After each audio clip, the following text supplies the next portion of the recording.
جو انتہا پسند عناصر ہیں وہ امریکہ میں بھی متحرک ہوئے ہیں اور ایران میں بھی، اور یہ ایک نئی رکاوٹ کھڑی ہو گئی ہے۔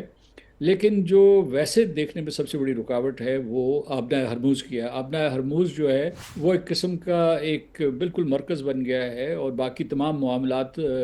پیچھے دھکیل دیے گئے ہیں۔ اس وقت جو ہے، جو آپ ترجیحات کا ذکر کر رہے تھے صدر ٹرمپ کے حوالے سے، دو ہیں: ایک مڈ ٹرم الیکشنز، اور دوسرے جو ہے کس طریقے سے وہ اسرائیلی یا اسرائیل کی لابی کو، یا جو ان کے اپنی حلقہ ہے جس کو کہتے ہیں میگا کنسٹیٹوئنسی، یعنی میک امریکہ گریٹ اگین کے، اس اور ریپبلکن پارٹی میں کیسے جو ہے جو ان کے اوپر دباؤ آ رہا ہے، جو ان کو طعن و تشنیع کا سامنا کرنا پڑ رہا ہے کہ وہ ایک کمزور صدر تھے اور انہوں نے جو ہے سرنڈر کیا ہے، کیپیچولیٹ کیا ہے، اور ایران کو بہت رعایتیں دے دی۔ یہ دباؤ جو ہے ان کے اوپر، ایک دباؤ، ایک ان کے جو مڈ ٹرم الیکشنز کے بارے میں جو ہے، وہاں بھی جو انہوں نے صدر ٹرمپ نے جس طریقے سے خطاب کیا ہے وہ متنازع ہو گیا ہے، کیونکہ وہ لوگ کہتے ہیں کہ یہ جو معلومات ہیں جو چین کو کے اوپر الزام ہے کہ اس نے ہیک کیے تھے، تو یہ بہت سارے جو اسٹیٹس میں وہ سارے کا سارا ڈیٹا جو ہے پوسٹڈ ہوتا ہے۔ سردار صاحب، یہاں تو امن کے خواب دیکھے جا رہے تھے، لیکن حالات تو اسی نہج پہ دوبارہ پہنچ گئے۔ اب آپ یہ دیکھیے کہ جے ڈی وانس جو ہیں وہ یہ کہتے ہیں کہ امریکہ ایران مفاہمتی جو یادداشت ہے اسے ناکام بنانے کے لیے اسرائیل نے سازش کی ہے، اور پورا سٹیٹمنٹ ان کا، لیکن ٹائمز آف اسرائیل جو کہانی سناتا ہے وہ جے ڈی وانس کے اوپر پورا انہوں نے مضمون لکھا۔ پھر انہوں نے بتایا کہ ان کی غلطی کیا ہے۔ انہوں نے اس حد تک الزام لگایا کہ کردوں کو منظم کرنے کی سازش جو تھی موساد اور سی آئی اے نے مل کے جب کی تھی، تو طیب اردوان کو جے ڈی وانس جو ہیں وہ اعتماد میں اس معاملے میں لے لیتے ہیں، اور یہ بات ایران تک پہنچ جاتی ہے، اور پھر وہ غلطیاں ان کی بتاتے ہیں۔ پھر وہ کہتے ہیں کہ یہ اپنی کتاب لکھنے میں بزی رہے، اپنی صدارتی مہم کے چکر میں بزی رہے، اور انہیں جغرافیائی حدود کا نہیں پتہ تھا، مطالعہ نہیں ہے ان کا، وغیرہ وغیرہ، اس طرح کی ڈسکشن چل رہی ہے۔ پھر ٹرمپ کہتے ہیں کہ میں تو بجلی کا جو نظام ہے ان کا آنے والے دنوں میں درم بھرم کر دوں گا۔ سر، آپ کا کیا ٹیک ہے؟ معاملات اس نہج پہ دوبارہ پہنچ گئے، اب آپ وے فارورڈ کیا دیکھ رہے ہیں سردار صاحب؟ اس وقت وے فارورڈ نہیں ہے۔ اس وقت جو ہے ایک بہت بڑی ترجیح یہ بن گئی ہے کہ کس طریقے سے ان کے حملوں اور جوابی حملوں کو روکا جائے۔ یہ ایک نیا سائیکل ابھرا ہے، اور جتنے بھی امکانات تھے سفارتکاری کے یا ثالثی کے، وہ معدوم نظر آ رہے ہیں، اگرچہ کوششیں جاری ہیں۔ یہ آپ دیکھیے کہ پاکستان، قطر اور عمان، سعودی عرب، ترکی اور اس کے علاوہ مصر متحرک ہے، اور باقی خلیجی ریاستیں بھی اپنے اپنی اپنی سطح پہ امریکہ کے ساتھ رابطے کر رہے ہیں۔ کچھ پس پشت، یعنی پس پردہ جو ہے وہ انہوں نے ایران کے ساتھ بھی رابطے کیے ہوئے۔ تو سفارتکاری چل رہی ہے، لیکن اس کی پذیرائی نہیں ہے، اور اس کی ایک بڑی وجہ یہ ہے کہ کچھ جو انتہا پسند عناصر ہیں وہ امریکہ میں بھی متحرک ہوئے ہیں اور ایران میں بھی، اور یہ ایک نئی رکاوٹ کھڑی ہو گئی ہے۔ لیکن جو ویسے دیکھنے میں سب سے بڑی رکاوٹ ہے وہ آبنۂ ہرموز کی ہے۔ آبنۂ ہرموز جو ہے وہ ایک قسم کا ایک بالکل مرکز بن گیا ہے، اور باقی تمام معاملات پیچھے دھکیل دیے گئے ہیں۔ تو جب تک کہ آبنۂ ہرموز کے کنٹرول کے اوپر کوئی فیصلہ نہیں ہوتا، تب تک مذاکراتی عمل بحال نہیں ہو سکتا۔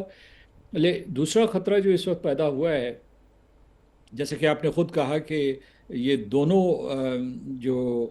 فریقین ایک دوسرے کو دھمکی دے رہے ہیں۔ امریکہ نے جو ہے نہ صرف یہ کہا کہ وہ کرٹیکل انفراسٹرکچر آف ایران کے اوپر حملہ کرے گا، بلکہ انہوں نے پچھلے 24 گھنٹوں میں حملے کیے ہیں۔ ان کے جو پاور پلانٹس ہیں، ان کے ٹرانسمیشن لائنس ہیں، اس کے بعد بریجز ہیں،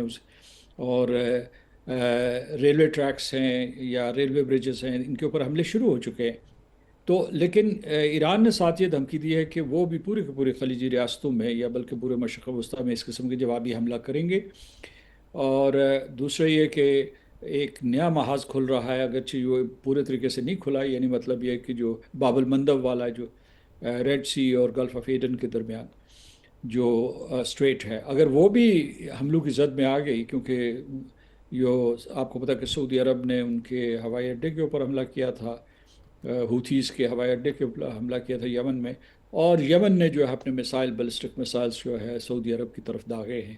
تو صورتحال اس وقت سخت تشویشناک ہے۔ پاکستان نے جس اعتماد اور ثابت قدمی کے ساتھ پوری صورتحال کو نبھانے اور نمٹانے کی کوشش کی تھی، اس میں اس وقت جو ہے ایک تزلزل آیا ہوا ہے، اور یہ سمجھ میں نہیں آ رہا کہ دوبارہ سے فریقین کو کس طریقے سے پیچھے کی طرف لایا جائے اور مذاکراتی میز کی طرف لوٹایا جائے۔ اچھا سردار صاحب، یہ تاثر کتنا پھر درست ہوگا کہ ٹرمپ اپنی ساری توجہ اس وقت مڈ ٹرم پہ مرکوز کیے ہوئے ہیں، اور ان کے لیٹسٹ سٹیٹمنٹس آپ دیکھ لیں، وہ چائنا کو کہہ رہے ہیں کہ آپ ہمارا ڈیٹا ہیک کرتے ہیں، 2020 میں بھی آپ نے اسی طرح ہمارے ساتھ کیا تھا، اور پھر چائنا کا سٹیٹمنٹ آ جاتا ہے، اور پھر سرویز آ جاتے ہیں جس میں 57 لوگ، واشنگٹن نے یہ تازہ سروے جو چھاپا ہے انہوں نے کہا ہے کہ 57% امریکی جو ہیں وہ ایران کے خلاف جنگ کو غلط قرار دے رہے ہیں، اور یہ سروے جب سے ایم او یو سائن ہوا اسی طرح کا تواتر سے وہاں کے جتنے بھی بڑے ایکسپرٹس ہیں وہ اسی نظر سے چیزوں کو دیکھ رہے ہیں۔ تو ان ساری چیزوں کو اگر آپ کنیکٹ کریں تو پھر تصویر کشی کریں تو پھر نتیجہ کیا نکلے گا؟ صدر ٹرمپ نے بڑے اعتماد کے ساتھ اور جیری وینس کی مدد سے ایک مفاہمتی یادداشت کے اوپر دستخط کیے تھے، لیکن جو ہی انہوں نے دستخط کیا اس کا متن واضح ہوا، اس کی تشہیر ہوئی، تو رد عمل آیا تل اویو سے، اور اس کے بعد جو اسرائیلی لابی ہے امریکہ کے اندر۔ تو اس وقت جو ہے، جو آپ ترجیحات کا ذکر کر رہے تھے صدر ٹرمپ کے حوالے سے، دو ہیں، ایک مڈ ٹرم الیکشنز، اور دوسرے جو ہے کس طریقے سے وہ اسرائیلی یا اسرائیل کی لابی کو، یا جو ان کے اپنی حلقہ ہے جس کو کہتے ہیں میگا کنسٹیٹوئنسی، یعنی میک امریکہ گریٹ اگین کے، اس اور ریپبلکن پارٹی میں کیسے جو ہے جو ان کے اوپر دباؤ آ رہا ہے، جو ان کو طعن و تشنیع کا سامنا کرنا پڑ رہا ہے کہ وہ ایک کمزور صدر تھے اور انہوں نے جو ہے سرنڈر کیا ہے، کیپیچولیٹ کیا ہے، اور ایران کو بہت رعایتیں دے دی۔ یہ دباؤ جو ہے ان کے اوپر، ایک دباؤ، ایک ان کے جو مڈ ٹرم الیکشنز کے بارے میں جو ہے، وہاں بھی جو انہوں نے صدر ٹرمپ نے جس طریقے سے خطاب کیا ہے وہ متنازع ہو گیا ہے، کیونکہ وہ لوگ کہتے ہیں کہ یہ جو معلومات ہیں جو چین کے اوپر الزام ہے کہ اس نے ہیک کیے تھے، تو یہ بہت سارے جو اسٹیٹس میں وہ سارے کا سارا ڈیٹا جو ہے پوسٹڈ ہوتا ہے، اس میں ہیک کرنے کے لیے کوئی خاص کوشش نہیں کرنی پڑتی، وہ آپ تب کرتے ہیں، یعنی تب یہ ثابت ہو جرم کہ اگر انہوں نے اسے مینیپولیٹ کرنے کی کوشش کیا ہو یا اس میں ووٹر تبدیل کرنے کی کوشش کر رہے ہوں۔ اور دوسرا یہ ہے کہ وہ یہ کہتے ہیں انہوں نے بائیڈن کو جتوایا، صدر بائیڈن کو، تو صدر بائیڈن اور چین کے تعلقات بہت کشیدہ رہے، یعنی میرا خیال ہے کہ جو ابھی جو صورتحال ہے اس سے بدتر تھے جب بائیڈن ایڈمنسٹریشن تھی وہاں چین کے تعلقات کے حوالے سے۔ جو امیگرینٹس کے بارے میں بھی انہوں نے کچھ کہا ہے کہ جناب وہاں ان رجسٹرڈ ووٹرز نے بھی ووٹ دیے ہیں، تو یہ چیز امریکن پالیٹکس کے لیے ہے، وہ اس کے اوپر طے کریں گے۔ ابھی تک اس کے اوپر کوئی جو ہے حتمی رائے انٹیلیجنس ایجنسیز کی بھی نہیں آئی، خبریں ہیں، تجزیہ ہے، لیکن کوئی نتیجہ اس سے اخذ نہیں کیا گیا۔ لیکن اصل بات یہ ہے کہ جو ایران میں بھی ایک قسم کی تقسیم آ چکی ہے، ایک تو وہ شخصیات ہیں جن کے بارے میں ہم جانتے ہیں، صدر Pezeshkian, Baqir غالباف، Abbas اراغچی،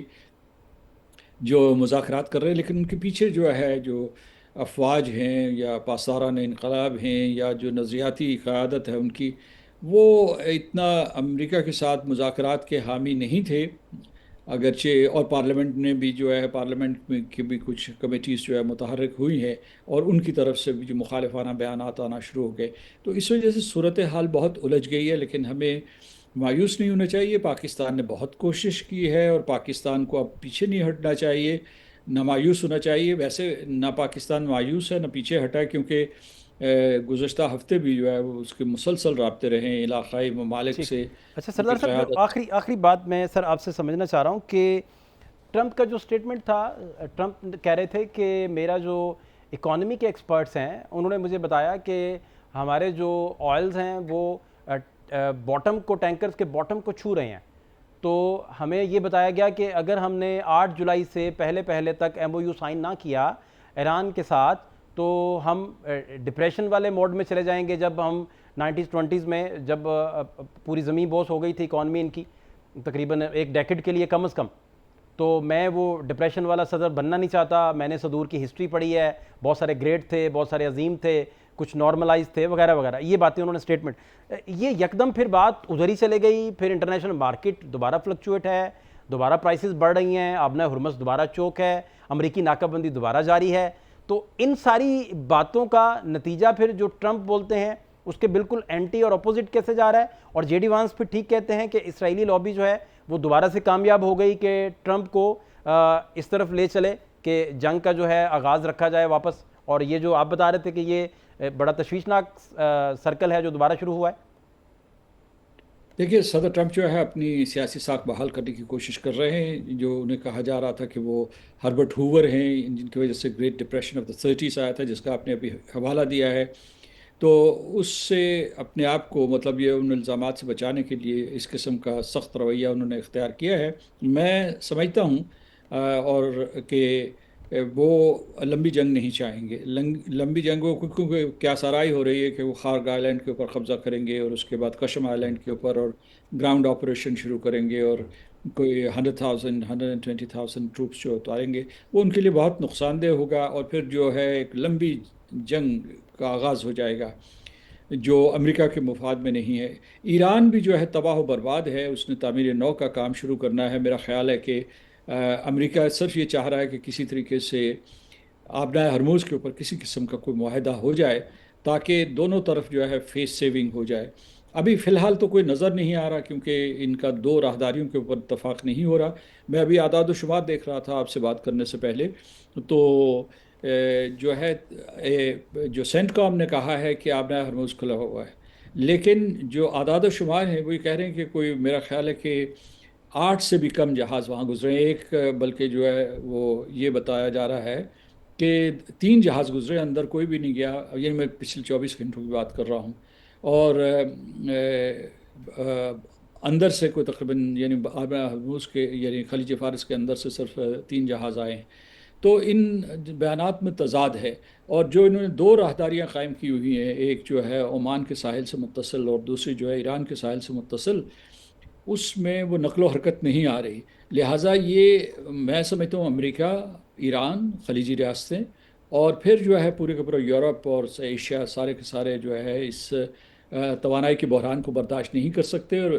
I hope کہ یہ جو ہے سینٹی وڈ پرویل اور جنگ کو ختم کر دیا جائے.